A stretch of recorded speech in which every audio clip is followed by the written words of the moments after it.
Minha fé não está firmada nas coisas que podes fazer. Eu aprendi a te adorar pelo que és. Dele vem o sim e o amém, somente dele, mais ninguém.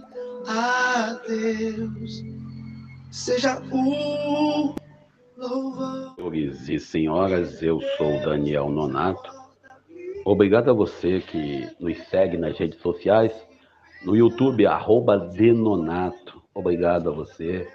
Também você que está no Instagram, @denonato também. Lembrando a todos e a todas que estamos aqui há mais ou menos 12 anos nessa nossa conversa matutina, antigamente apenas pelo Facebook, ao vivo, indo de casa para o trabalho em Nova Iguaçu, depois via o WhatsApp, aquela postagem de apenas 10 minutinhos que nós mantemos, e estamos aqui hoje tentando levar para vocês um pouco de reflexão.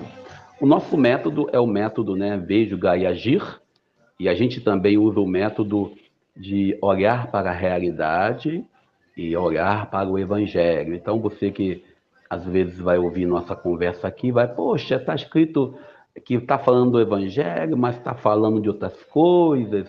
Não, a gente tem que olhar para a realidade. O Evangelho ele é vivido dentro de uma realidade, a partir de uma realidade. Aquilo que eu ouvi essa madrugada de um pastor evangélico, ele dizendo que a Bíblia sempre é atual. Contudo, é preciso respeitar a atualidade do seu tempo. Por exemplo, o Evangelho de ontem, que nós lemos, o Evangelho de Marcos, no seu capítulo 10, que a gente leu ontem, 17 a 30, quando Jesus encontra o jovem rico, e o jovem rico fica triste, porque Jesus coloca lá que ele tem que vender tudo. Depois Jesus fala, é mais fácil passar um camelo pelo buraco de uma agulha do que o rico se salvar. Então, a gente quando pega a agulha, a gente vê que a agulha é uma passagem que tinha na cidade de Jerusalém, que quando havia ameaça de invasão, todos entravam para a cidade. E aí o camelo tinha que tirar toda a sua carga para poder entrar. Mas olhando para a realidade, de entrar no Evangelho de hoje, a gente sabe já que em São Paulo, a campanha está acontecendo, segundo turno, e o Pablo Marçal deixou bem claro que os eleitores dele poderão votar no Boulos. É porque ele exige que tanto Jair Messias Bolsonaro como o Nunes peça desculpa a ele. E se não pedir desculpa, então todos podem votar no Boulos. Interessante como que ele acha que ele tem o poder sobre alguém. A gente conversava sobre esse assunto todo dia e a gente percebeu que o eleitor de Boulos, eleitor de Tabata, poderão até votar neles mesmos, entre eles. Mas o eleitor de Marçal e de Nunes, e até mesmo o eleitor de Datena, não votaria em Boulos. Inclusive, eu falava para o amigo professor lá de São Paulo, eleitor de São Paulo, dizia, dificilmente Boulos consegue ganhar essa eleição.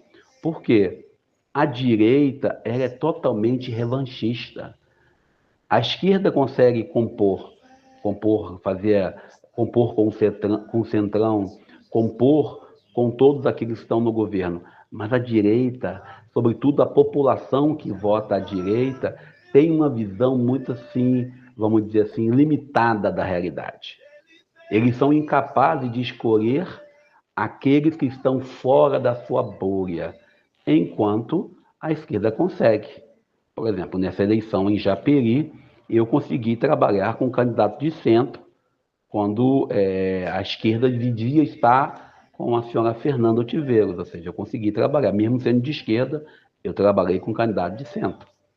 Contudo, o que nós temos que entender é que a necessidade do momento nos obriga a olhar para essa situação. O Marçal não tem a autoridade plena sobre seus votos. Essa teoria de transferir voto não funciona em muitos lugares e acho difícil funcionar em São Paulo. E vamos nós para o Evangelho do dia. Minha fé Muito bem, o evangelho de hoje, a gente está lendo o evangelho de Lucas, capítulo 11, versículos 29 ao 32, continuamos o evangelho de Lucas, no capítulo 11, e aqui Jesus apresenta um sermão de fim de mundo, um sermão escatológico. O que é isso?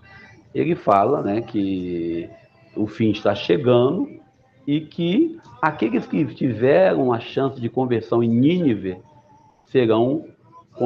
condenarão aqueles que estão nos dias de hoje. A gente, quando olha para Jonas, o profeta teimoso, como diz Padre Marcos Barbosa de Nova Iguaçu, Jonas, o profeta que diz não para Deus. E a gente, quando pensa no sinal de Jonas, Jesus coloca aqui, o sinal de Jonas é o sinal de ele ficar 3 dias no ventre de um peixe. E a gente ainda olha para esse contexto ainda desse evangelho com muita certeza que Jesus, quando apresenta essas medidas, falando, olha, presta atenção, essa geração é má, ela busca um sinal. Todos nós, às vezes, queremos o sinal de Deus. Quantas vezes nós vamos para as igrejas achando que lá vamos encontrar? Cada vez mais nós somos exigentes com Deus, cobrando de Deus uma resposta para as nossas orações. Cada vez mais nós queremos que Deus nos dê um sinal que de fato Ele existe. O interessante é que Jesus fala claramente naquele tempo que não lhe será dado não ser o sinal de Jonas. E o sinal de Jonas foi 3 dias no ventre da baleia, ou no ventre do grande peixe. E o interessante é que Jesus, quando fala de Jonas, ele reflete a um profeta que, no contexto bíblico, é um profeta que diz não para Deus. É um profeta que diz não para o projeto de Deus. Mas diante da tempestade do mar, da vida, ele toma consciência e ele vai ao mar da vida para cumprir a missão dada pelo próprio Deus. Talvez nós, em nossas escolhas, talvez você, talvez eu, talvez estejamos vivendo no mar da tempestade por termos nos recusado de ouvir a voz de Deus. Talvez você esteja sofrendo as consequências das escolhas que você fez. E a gente, quando escolhe certos caminhos que vão para longe de Deus, pega o barco da vida, conduz para longe da igreja, para longe da comunidade de fé, para longe da realidade do Evangelho. E Deus cobra da gente uma resposta. E Deus cobra de nós uma certeza que somos missionários nesse mês de outubro, chamados. Ou talvez nós tenhamos dito não para alguém, alegando que aquela pessoa não servia para o projeto de Deus. E Jonas é essa pessoa. Então, quando olharmos para Jonas, temos que olhar os 2 aspectos de Jonas. O primeiro é o homem que se fecha à vontade de Deus, que acha que o outro não tem condições de salvação. Segundo, é o homem que também reconhece que ele desagradou a Deus e volta atrás. O evangelho de hoje, Jesus citando Jonas, ele deixa para nós que haverá um julgamento. Haverá uma condenação para aqueles que se recusam a ouvir a voz de Deus. Preguemos Jesus, o Jesus do amor, da bondade. Mas não esqueçamos também de reconhecer que nós seremos julgados pelos nossos atos e pelas atitudes que temos para com os outros, sobretudo para aqueles que estão fora da comunidade católica, fora da comunidade evangélica, fora da comunidade cristã, para aqueles que são de outras religiões. Nós, às vezes, achamos que nós estamos salvos e eles não. E Jesus nos convida a pregar a conversão, a partir da nossa própria conversão. Deus nos abençoe e nos ajude para que possamos nos converter cada vez mais. Eu sou Daniel Nonato. Ele veio, sim, e o amém.